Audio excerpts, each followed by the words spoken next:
I love how this has gone. I have a little height advantage there, I guess. We started with the library's view and how information scientists in the library become a critical piece of the infrastructure on that campus, and how they remain relevant as we think about social access to content. And then we heard from a publisher about how editors can enhance social access to content.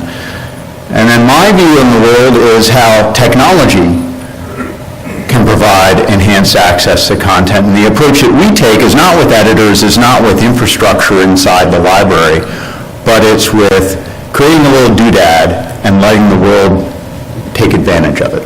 Right? And that's what this API does. So like any good nerd, like any good technologist, I'll start with some math. We did a little bit of surveying, and we figured out, probably no surprise, that scientists are still frustrated with the amount of time that they spend digging for information. And we'll share the details a little bit later, but we figured out a way, we think, just like some of the initiatives that my colleagues mentioned, to help alleviate this pain. And we've created a fix, and it's this doodad. And this fix means that the solution doesn't live where you think it lives. It doesn't live in a portal like Summon. It doesn't live on Google. And it doesn't live inside one publisher website.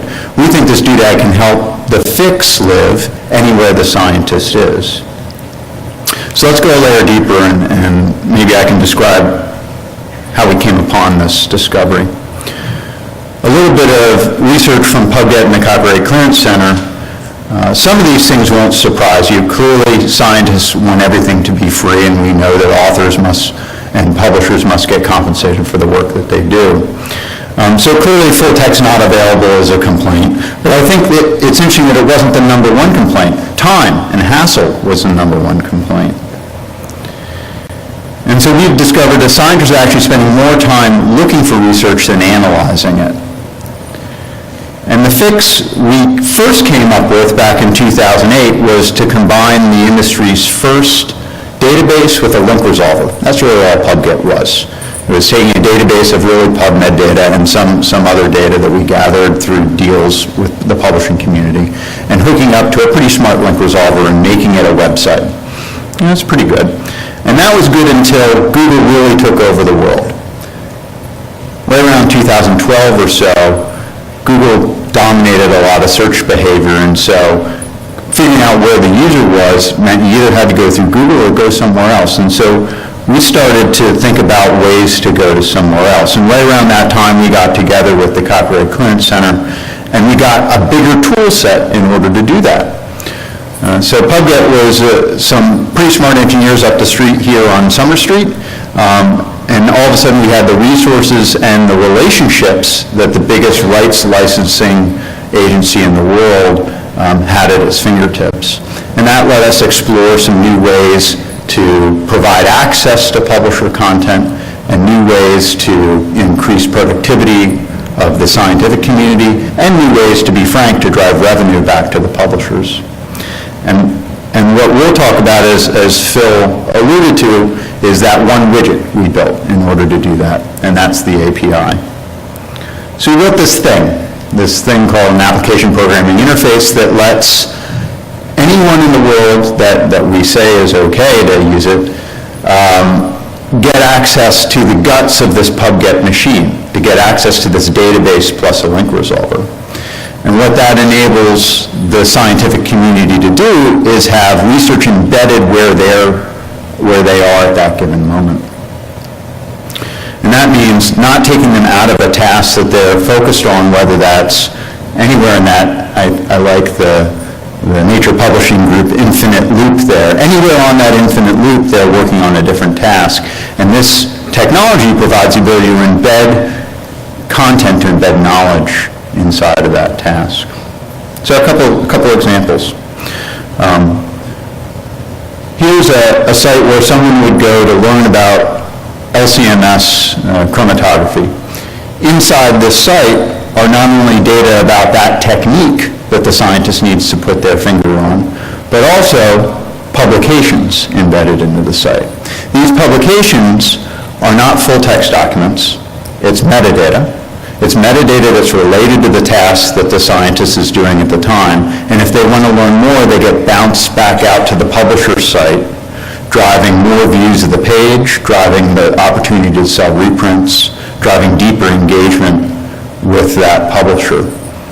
That's pretty cool. So the scientists didn't have to take themselves out of the task at hand, and the publishing industry didn't have to rely on Google as the only source of traffic driving scientist eyeballs to their pages. We could start to spread that umbrella a little bit wider through a new technology to allow any site in the world to be your curator of content, where a citation can be displayed that's relevant to their research, and then the opportunity for them to consume content and be linked back to a publisher site. And then finally, we talked about public-facing sites where this API allows publisher content to be embedded in third-party sites, linking the user back to the publisher site. It also happens inside of enterprises. So here's a portal that's a lab notebook type of application in usage enzyme up the street. And embedded in the lab notebook activities and the collaboration activities that's going on at the benchtop inside that organization is the ability to get access to publisher content. Again, not taking the user out of their task and not relying on Google or other big aggregators in the center of the universe to drive traffic to publisher sites. Okay, so we started with this hypothesis that scientists are wasting too much time and the publishing industry is too reliant on certain big siloed sites like Google to drive traffic and drive engagement. So how does this really change things relative to those two problems? Well, we think we're changing things in terms of volume. Based on the sites that are using this API, we're now driving about 2,000 citation requests per minute.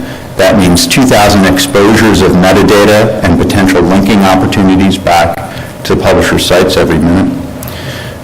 And it's helping solve that scientist time crunch because the whole reason we're driving that kind of volume is because they're in the middle of some other task. So it helps cut down on those 4.5 hours a day that they're wasting digging around for information.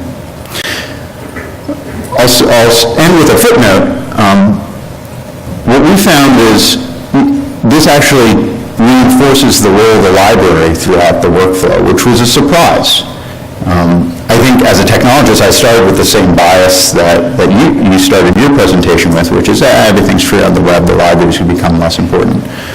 What's interesting is that as the number of options that users have become more complex, like token accounts, like trying to decide is this open access or is this part of a subscription, the more they need the infrastructure and the guidance that a library can have. So all this technology that I was describing, they're still looking for the full text paper and still looking for the right full text paper at the end of it. They're just getting to that citation faster and within their own workflow.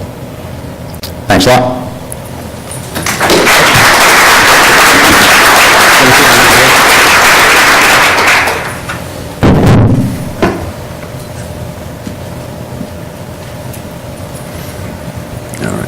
Thanks a lot, Ryan. That was an excellent presentation there, and there's a lot of parallels in the way that that you're seeing the way that people are discovering content and how to deliver content with the sorts of things that both Grace and Becky were talking about. So there's certainly some very interesting themes that are emerging from that.